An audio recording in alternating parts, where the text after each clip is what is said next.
Film yang sangat-sangat menarik ya, dan tadi juga sudah disampaikan bahwa film ini disutradarai oleh Mas Ismail Basber. Apa sih sebenarnya yang membuat Visionary Capital Film Fund tertarik nih untuk bisa memproduksi film Sarah, Mbak Dina? Terima kasih Mbak Cynthia.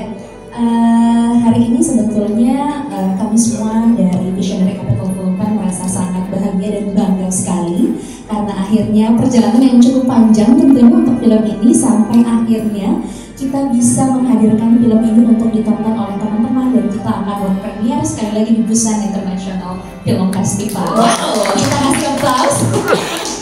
Dan untuk Visionary Capital Film Fund sendiri basically sebetulnya adalah visi dari kami adalah ingin memberikan support penuh gitu ya untuk para talenta-talenta filmmaker yang ada di negeri ini gitu. Yes. Dan ketika bertemu dengan Mas Ismail dan membaca proposal, skenario gitu, siapa yang tidak mau bekerja sama dengan Ismail hari ini gitu ya. Exactly. Setelah rangkaian karya-karya sebelumnya juga tidak hanya hadir di layar bioskop Indonesia, tapi juga malang melintang untuk filmnya juga bisa kita saksikan di berbagai festival internasional gitu. Jadi dukungan penuh dari Visionary Capital Film Fund memang selalu kami berikan kepada filmmaker-filmmaker yang memang punya kualitas gitu ya.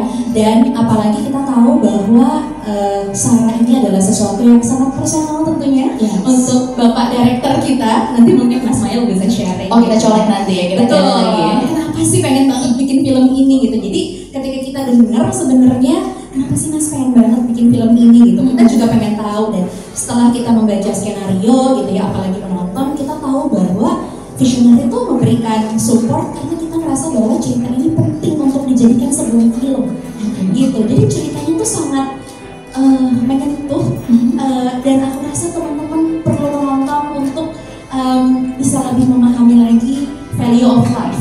Yes. Gitu. Jadi dua poin itu sebetulnya yang menjadi spirit kami dalam mendukung banyak filmmaker Indonesia hari ini. Wow, luar biasa. Terima kasih banyak Mbak Ridla Handul selaku eksekutif produser. Film yang menyentuh ya, tentunya mengandung value of life yang besar sekali. Nanti kita akan gali-gali dari Bang Ismail ya, tentunya dari Mas Ismail. Tapi sebelumnya, saya mau tanya-tanya dulu sama Mas Charlie nih, selaku produser ya. Mas Charlie, kalau sedikit melihat dari trailer gitu ya, apa sih yang membuat Mas Charlie itu tertarik dengan isu tentang ingatan yang diperankan oleh seorang transpuan dan memutuskan untuk memproduksi filmnya? Kalau secara personal mungkin saya punya kedekatan dengan anak bukan perempuan ya, tapi anak yang harus seperti saya kecil dan suara film ini dan cerita-ceritanya menurut kami penting untuk diberikan. Kami percaya suara filmnya, kami percaya tentang kebiasaan yang ada di filmnya. Oh, jadi it's very personal ya untuk seorang Mas Charlie sendiri gitu. Kalau tadi kita lihat, kita dengar kata Mbak Ridla dekat dengan sutradaranya, ternyata dekat juga dengan produsernya gitu. Itulah kenapa akhirnya Mas Charlie masuk ya, terjun langsung ke dalam produksi film ini. Nah, selama proses produksi filmnya, apakah ada hal yang menarik atau mungkin menantang yang bisa di-share ke teman-teman media di sini? Dan berapa lama sih proses produksi filmnya, Mas Charlie? Hal yang menarik mungkin kita tuh produksinya filmnya itu di tempat masa kecilnya Ismail. Dari mana sumber inspirasi ceritanya dari seluruh masa kegiatan dengan masa kecilnya dari memang lokasinya di bawah pulang ke kampung halaman Ismail. Wow. Oke, jadi itu menjadi tantangan tersendiri? Lokasi di mana mungkin bisa di-share kepada teman-teman di sana? Di sebuah Pemajang namanya. Itu sebuah desa yang terdapat di Kabupaten Sintang, Kabupaten Wonosobo. Oh, di Kabupaten Wonosobo ya. Jadi makanya itu tadi very personal ya, ini sebuah karya yang bisa dibilang dari hati sutradara dan juga produser ya tentunya ya. Tadi berapa lama produksi filmnya Mas? Kita itu syuting 14 hari. Oh, soalnya pulang kampung ya kan? Diajak dulu ke rumah, piknik dulu, ya. Ketemu sama teman-teman kecil, mantan pacar gitu ya, enggak ya? Oke. Jadi itulah tadi ya, penuh dengan tantangan tentunya karena ke remote area ya tadi yang sudah disampaikan. Nah, kalau bicara soal masih tentang produksi film, mungkin saya mau bergeser ke produser kita juga Mbak Liza di sini yang juga sudah hadir. Mbak, kalau ngomongin soal perjalanan dan juga proses pembuatan film itu pasti ada yang namanya mencari pemeran. Itu adalah salah satu the trickiest part ya of making a movie gitu. Kira-kira seperti apa sih perjalanan dan proses bertemu mencari pemeran di film ini sampai akhirnya muncullah Parkas yang luar biasa ini? Sebelumnya aku mau nyapa teman-teman media dulu di sini. Selamat sore semuanya. Terima kasih sekali sudah datang sore-sore bertemu dengan kami. Sedikit cerita dari kami di sini membagi kebahagiaan hari ini. Aku juga jadi mau cerita tentang bagaimana sih proses bertemunya kami dengan para cast yang luar biasa menghidupkan film Sarah ini. 2 tahun ya kita dulu akhirnya ketemu sama Kak Asa ya. Oh, ini pertama kali ya Kak Asa dulu ya? Iya, Okay. kita nggak kenal sama Kak Asa. Oh tentu saja aku adalah fansnya ya. Dulu aku nonton filmnya Kak Asa tuh pertama kali Banyu Biru ya kalau nggak salah. Itu aku masih SMA waktu itu. Aku nggak akan membayangkan hari ini aku memproduksi film yang dimainkan oleh Kak Asa. Tapi dari mana sih sebenarnya kemudian menemukan orang-orang itu? Ya tentu saja Bapak Sutradara kita Ismail Basdet ini ketika menuliskan cerita, dia sudah membayangkan siapa yang akan memerankan setiap tokoh di dalam ceritanya. Sehingga dia sudah membayangkan bagaimana tokoh-tokoh ini akan membawa cerita itu sampai akhir.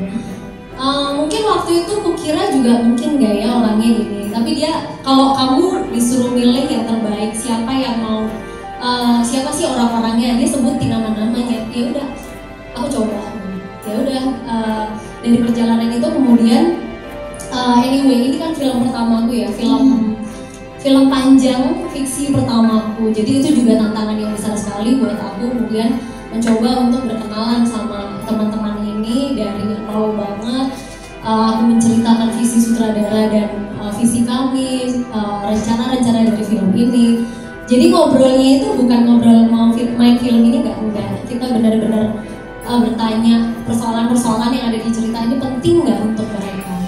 Kemudian senang sekali ternyata mereka menyambut baik dan sama-sama ingin membangun film ini bersama. Dari Kak Asam, kemudian Bu Christine, obrolan sama Bu Christine juga sudah sejak pandemi, kemudian Ibu Yayang, kemudian ada Mbak Mian, dan kalau dibilang film reuni, kayaknya ini memang film reuni ya, karena ada Pak Landung Simatupang yang dulu pernah main film bareng sama Ibu Christine di Daun di Atas Bantal kalau nggak salah. Ini pertemuan mereka kembali. Kira-kira begitu perjalanan pencarian para pemain. Oke, sebentar. Ini film panjang pertama, tapi world premiere-nya di Busan International Film Festival. Luar biasa loh ya, Mbak Liza ya. Nah, tadi kan menarik sekali ya, bahwa memang ternyata ketika ditulis ceritanya gitu, Mas Ismail tuh sudah tahu pengennya tuh orangnya ini, dan ternyata jodoh dengan cast-cast yang akhirnya bermain dan juga turut peran. Nah, kalau bicara soal tadi, saya sebut Busan International Film Festival nanti akan menjadi tempat di mana film ini world premiere pertama kalinya. Nah, itu masuk dalam kategori apa sih Mbak Liza, dan apa sih harapan untuk film Sarah setelah diputar di sana? Yang pertama, terima kasih kembali untuk Kemendikbudristek yang membuat program Renaissance of Indonesian Cinema, yang mana film-film yang diputar di sana itu program khusus yang dibuat untuk Indonesia, membicarakan tentang para pembuat film yang membangkitkan sinema Indonesia. Kemudian ada program lain yang di dalamnya ada Sarah juga, yaitu A Window on Asian Cinema. Jadi di dalamnya ada beberapa sinema Asia, termasuk Sarah juga di dalamnya. Jadi Sarah masuk di dalam 2 program di Busan International Film Festival. Wow, luar biasa sekali ya. Apa harapan untuk film ini setelah diputar, Mbak, kira-kira? Pada saat ini kan cerita yang ditulis oleh sutradara, saya diajak sama Ismail untuk mengembangkan cerita ini bersama. Pada saat saya membaca cerita ini, saya menangis waktu itu karena saya juga perantau. Saya merantau dari SMA. Jadi pada saat membaca cerita ini, saya pergi dan pulang itu perasaan saya sudah tidak pernah sama lagi. Saya merasakan perasaan yang sama Sarah. Saya berharap yang pertama melalui film ini para penonton itu menemukan teman, bahwa kita nggak sendirian. Menjadi asing itu tidak apa-apa karena banyak kok temennya. Itu yang pertama. Yang kedua, kalau membicarakan tentang achievement, tentu saja karena kita memilih premiernya di Busan, artinya kita ingin membawa sinema ini menjadi sinema dunia. Jadi kami ingin membawa film ini, aku dan Charlie ingin membawa film ini bisa ditonton di seluruh dunia, bisa diputar di beberapa bioskop di dunia, tidak hanya di Indonesia. Semoga, mohon doanya. Amin, amin. Kita doakan bersama, tentunya ini juga membanggakan kita semua sebagai bangsa Indonesia ya. Nah, tadi kan sempat dibahas juga sedikit-sedikit bahwa ini dekat sekali dengan sosok Mas Ismail Basber. Di mana Mas Ismail ini sutradara, iya, penulis cerita, iya, penulis skenario, iya, editor juga ya, lengkap sekali Mas Ismail ya. Nah, selain menjadi sutradara, kemudian juga menjadi penulis cerita dan film, kira-kira menemukan ide cerita tentang karakter Sarah ini dari mana sih? Proses risetnya seperti apa sih? Proses pengembangan ceritanya seperti apa sih, Mas? Oke, terima kasih atas pertanyaannya. Terima kasih teman-teman semua sudah hadir di sini. Saya sangat bersyukur ya, terutama untuk tim visionari Kapital, Ica dan Ridla yang sangat mendadak tapi tetap bisa bikin respon yang proper. Itu kami merasa sangat terhormat. Itu terima kasih betul. Diusahain sebelum Busan tetap harus respon dulu dan kerja. Terima kasih sekali untuk kalian juga yang menyempatkan datang, yang bersyukur sekali. Nah, kalau soal kedekatan itu, saya pernah diundang satu acara di program pemerintah juga di Brasil, Belgia waktu itu. Saya datang sendiri, tapi saya kebarengan di sana sama Tante Agnes.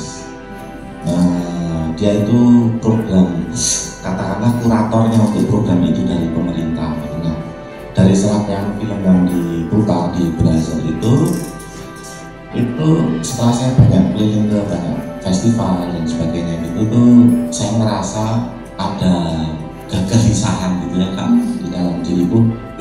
Terkenal terus dimiliki oleh banyak orang, miliki publik itu, terus posisimu sama keluargamu piye gitu, pertanyaan personal yang waktu itu anakku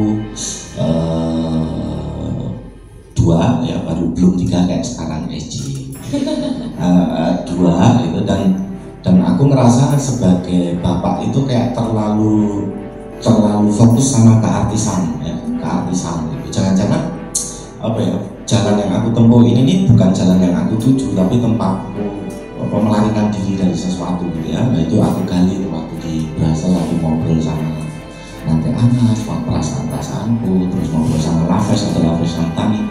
Terus pulang aku cerita sama istriku yang juga produserku, yang juga manajerku dan segalanya begitu.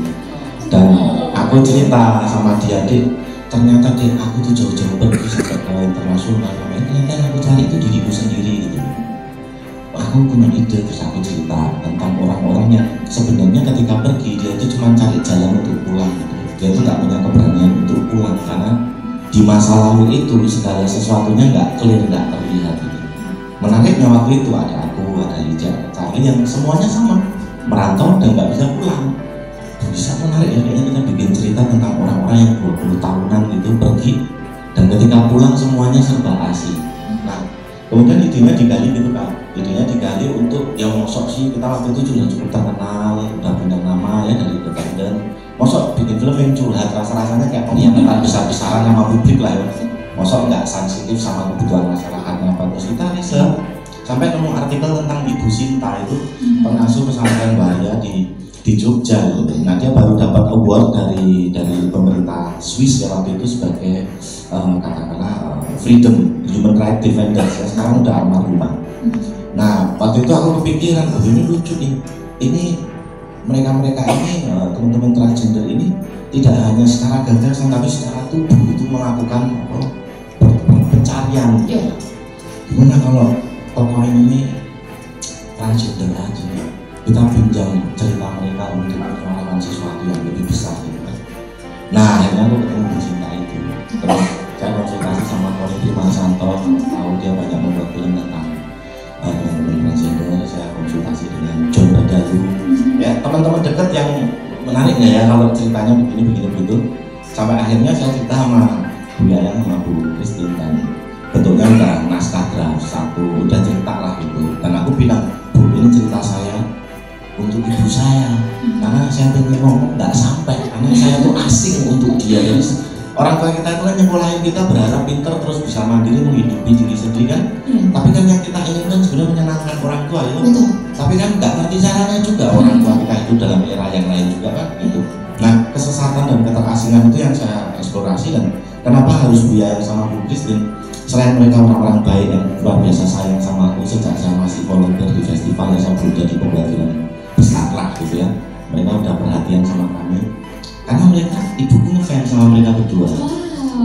Jadi kado untuk ibu juga ya?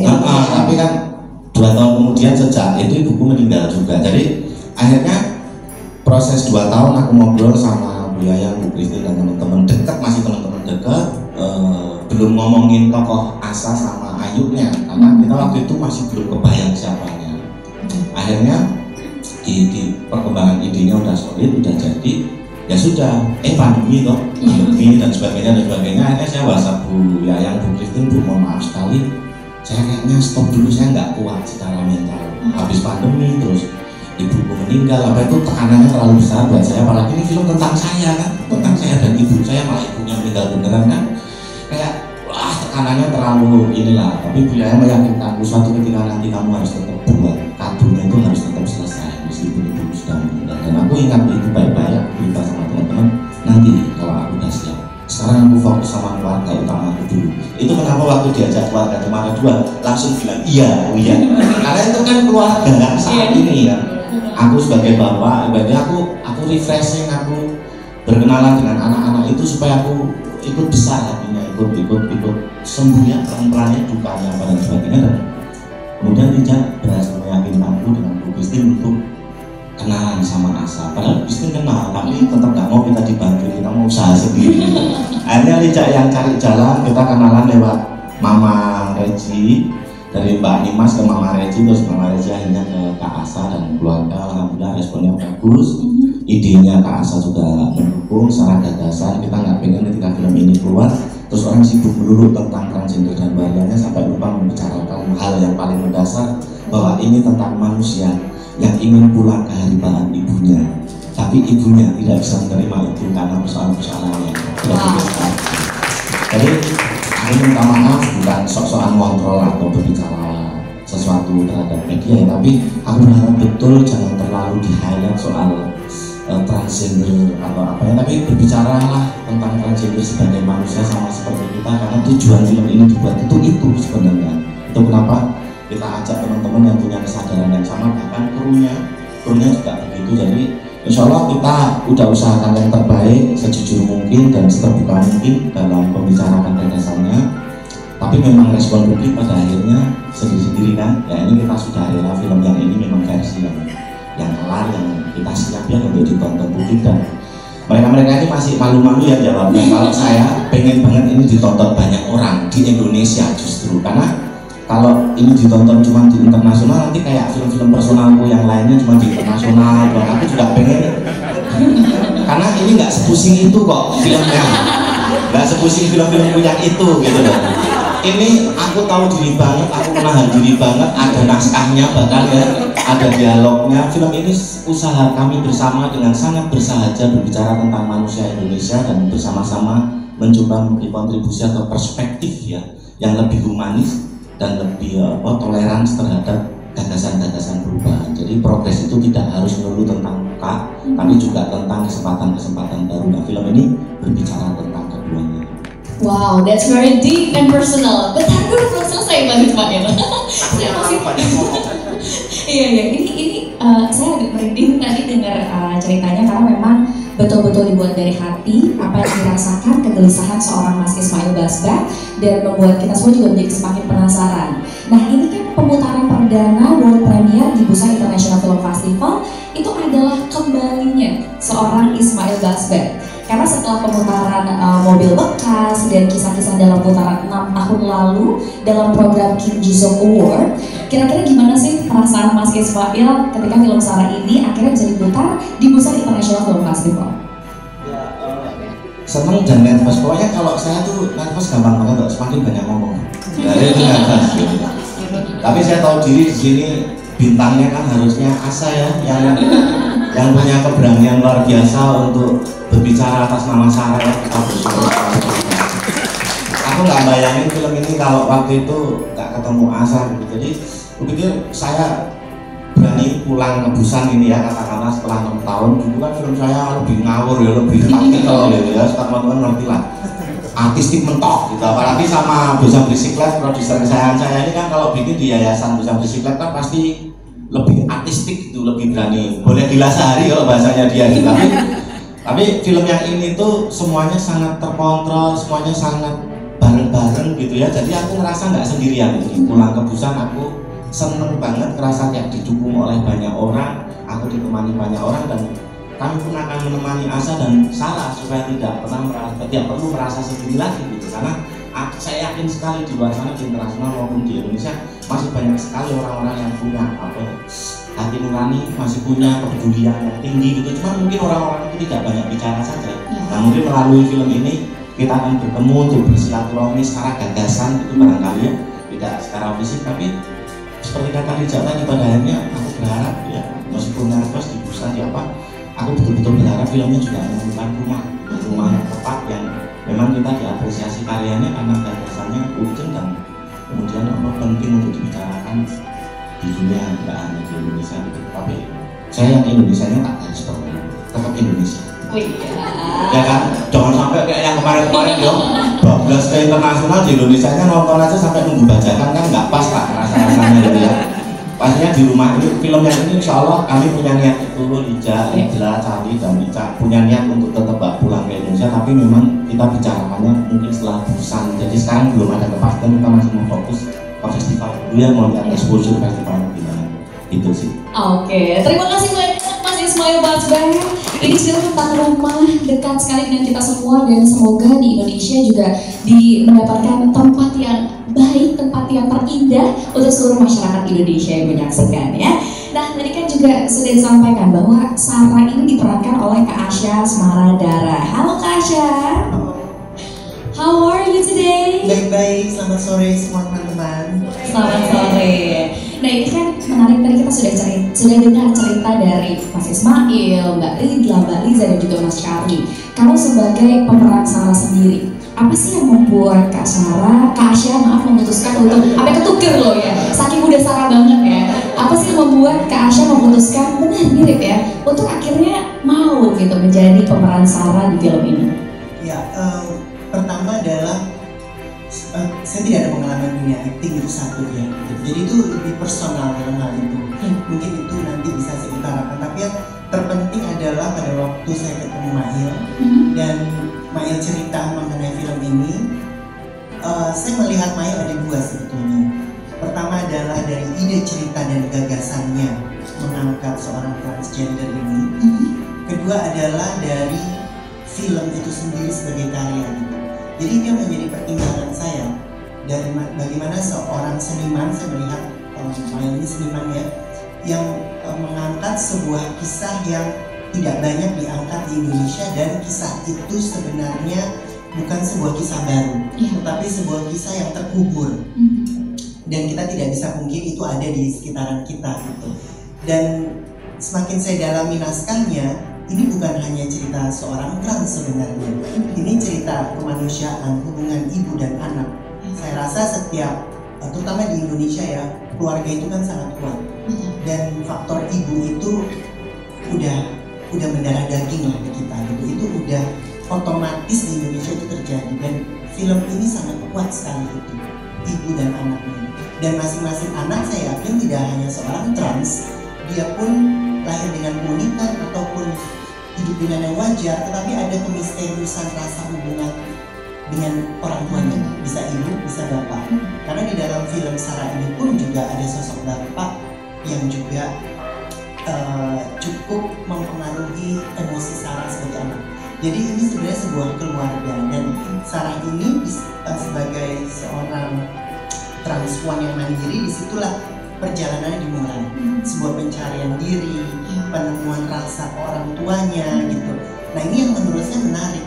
Jadi bagaimana seorang trans ini bisa menceritakan sebuah kehidupan manusia, perasaannya ke orang tuanya, dan juga tough-nya hidup ya, kerasnya hidup, tetapi dia mencoba menunjukkan baktinya terhadap orang tuanya. Dan untuk saya itu sudah beyond dari berbicara trans, sudah lebih dari segala, kita bukan bicara trans lagi sebenarnya gitu. Sebenarnya kita bicara kemanusiaan dan seorang anak gitu. Nah semakin saya dalami itu, saya semakin yakin bahwa ini karya luar biasa gitu. Jadi saya langsung saya berdiskusi sama mama saya, sama Mario juga ikut baca naskah. Kita semua menemukan itu di dalamnya gitu. Dan itu memang hubungan saya dengan mama juga, bagaimana mama saya mensupport saya selama ini, dan sebenarnya saya rasa wah ini bagus film ini gitu. Itu satu. Yang kedua, saya melihat film Indonesia itu sendiri kan lebih banyak diomongin sebagai entertainment, ya bisnis entertainment, hiburan gitu. Tetapi kan film tidak hanya menyampaikan sebuah hiburan, tetapi film itu sebuah message. Apalagi orang Indonesia sekarang, bisnis industri film itu semakin luas, ditonton jutaan ya, walaupun masih sebagai hiburan, tetapi peran memberikan inspirasi ataupun memberikan gambaran-gambaran lain dalam kehidupan ini kan juga diperlukan ya gitu. Dan saya sendiri juga merindukan itu dalam film Indonesia secara pribadi gitu. Dan sangat bisa diangkat sekali kalau kita kilas balik ke film dulu zaman Teguh Karya dan sebagainya, itu banyak kemanusiaan yang diangkat gitu, ibu, anak dan sebagainya. Tapi dan itu tidak akan ada habisnya menurut saya di Indonesia. Dan ini dan di situ saya ngeliat bahwa wah ini film yang saya bayangkan nih, sebuah cerita yang drama, sederhana, tetapi bisa diangkat ke layar lebar. Jadi itu juga saya senang sekali adanya film Sarah ini. Dan akhirnya menjadi sebuah keputusan, dan saya merasa bahwa film ini bisa memberikan kontribusi dan semoga juga bisa dilihat sebagai apa ya, misi kemanusiaan, terutama untuk kita orang Indonesia sendiri. Dan saya yakin di dunia pun, kalau kita bicara internasional, itu tetap masing-masing punya budaya. Dan rasa yang terjadi itu hidup dalam kungkungan ataupun diskriminasi ataupun kaum minoritas, itu di dunia juga macam-macam. Jadi semoga film ini juga pesannya tidak hanya untuk Indonesia, tetapi untuk di dunia itu bisa tersampaikan. Amin. Wow, luar biasa sekali ya Mbak Aisyah ya. Jadi memang kalau kita dengar dari Kak Aisyah sendiri gitu, bagaimana film ini bukan hanya menjadi entertainment, bukan hanya menjadi hiburan siapapun yang menyaksikannya, tapi juga memberikan message yang luar biasa. Ini soal kemanusiaan, ya. Ini soal hubungan yang sangat dekat dalam keluarga, soal anak dengan orang tuanya. Nah, berperan menjadi Sarah dalam film ini, apa sih yang dipersiapkan oleh Kak Aisyah untuk bisa memerankan tokoh ini? Pertama, secara seni perannya ya, karena saya banyak belajar dari Ibu Yaya, dari Ibu Kris itu, aduh aku bisa nggak sih gitu kan ya. Dan Pak Il juga bisa, kamu bisa, udah kamu jadi diri kamu aja sendiri gitu. Tapi kan tetap aja namanya ada kamera, ada lighting, apalagi sama Ibu Yaya, Ibu Christine, semua Mbak Mian gitu kan, semua lighting di bintang-bintang besar gitu. Tetapi mereka semua pesannya sama, kamu jadi diri. Pak Il juga sama, juga bicara kamu jadi diri kamu sendiri. Jadi itu lebih memudahkan saya juga untuk percaya diri dalam berakting gitu. Dan juga mendalami perasaan Sarah. Nah, dari Prasangsara ini pun juga saya menemukan bahwa saya menyebut teman-teman saya yang lain ini juga cukup macam ragamnya gitu ya. Ada dari desa, ada dari orang berada, ataupun dari orang yang masih menutupi dirinya, masih ada yang terselubung. Jadi mendalami rasa ini kan sebuah rasa yang hidden, yang kita tutupi gitu. Dan ini dalam hal ini setiap orang pasti mungkin punya punya bayangan-bayangan lain di dalam pertumbuhannya gitu, keunikan-keunikan rasanya entah itu dalam percintaannya ataupun pandangan-pandangan lain yang tidak sesuai dengan norma ataupun kehidupan, tetapi ini mencoba untuk didalami. Dan yang kedua adalah bagaimana dia bisa hidup jujur terhadap dirinya, tetapi di sisi lain dia harus pulang dan berbakti kepada orang tuanya. Jadi pertemuan dua inilah yang saya mendalaminya, bagaimana ini ya gitu, karena kan dan ini suasananya juga di desa gitu ya, sangat sederhana. Orang tuanya kan dari desa yang dimana hidup di desa itu kan juga cukup kuat akan pemikiran yang masih tertutup dan sebagainya. Jadi inilah yang saya dalami untuk bisa emosi itu terjadi gitu, perasaan-perasaan yang Sarah sebagai anak yang ingin berbakti ini, dengan keunikannya Sarah ini, dia bisa mencerita dia bisa mengekspresikan gitu perasaan itu terhadap ibunya. Oke, wow, luar biasa. Semoga dalam pada rekan-rekan media semua, awal mula ibu terlibat dalam film Sarah ini seperti apa sih? Dan apa sih yang membuat seorang yang Saber ini tertarik gitu sehingga akhirnya memutuskan untuk terlibat dalam film ini? Tadi diceritakan bahwa Ismail bicara panjang lebar, diskusi sama Christine, diskusi sama Asya, sama Dani enggak diskusi ya. Tapi 3 tahun yang lalu kalau masalah ya, nggak gini, saya nonton Cari Hilal, luar biasa, saya sangat terkesan dengan film itu. Jadi ketika selesai nonton, saya langsung bilang ke dia, langsung ngomong atau WhatsApp ya, bagus sekali gitu Ismail, terima kasih ya untuk film yang baik begitu ya. Nanti kapan-kapan gue diajak ya. Nah, kira-kira berapa waktu yang datang, dia WhatsApp juga, Bu, saya mau bikin film, Ibu ikut ya? Ya, saya bilang, saya nggak tahu tentang apa. Ya, saya bilang, karena saya udah memuji dan terkesan oleh filmnya Si Hilal itu, saya langsung iya kan, saya kan minta sama dia, saya diajak dong gitu. Kemudian beberapa bulan kemudian, Bu, saya nggak jadi, ibu saya meninggal, saya down, saya apalah kayak, oke, saya bilang nggak apa-apa, terus aja, nanti pasti akan menemukan tenaga yang lain, yang baru, apalagi dari ibu kamu pasti akan menuntun kamu terus. Oke. Setelah beberapa tahun kemudian baru dia WhatsApp, Bu, mau nggak ikut film saya? Mau? Saya nggak tahu apa judulnya enggak, apalagi ditanya mau, langsung saya lagi sibuk masalah itu, jadi cuma jawab mau gitu ya. Udah ya, dari poin langsung ya jawabnya. Terus ya begitulah, saya diajak dan kebetulan sekali saya belum pernah main sama Christine. Belum pernah satu frame ya Bu ya? Belum pernah ya. Jadi saya pikir, saya main sama Christine ya, oke, baik sekali. Ternyata saya sama Christine cuma dua scene. Udah 2 scene, gak ngomong apa-apa, cuma lihat-lihatan dari jauh. Ya sudah lah, pokoknya yang penting bisa Albert mengajak saya kepada ikut film yang bagus sekali. Dan mau pergi ke Busan, asik. Ya, tapi saya nggak bisa. Tapi selamat ya kalian, selamat ya. Semoga oke. Masuk ini lagi, masuk kategori FFV lagi. Film Sarah ini bukan hanya untuk kita ini, tetapi film Sarah ini bisa menjadi rasa kemanusiaan Indonesia itu tumbuh terus dan semakin kuat.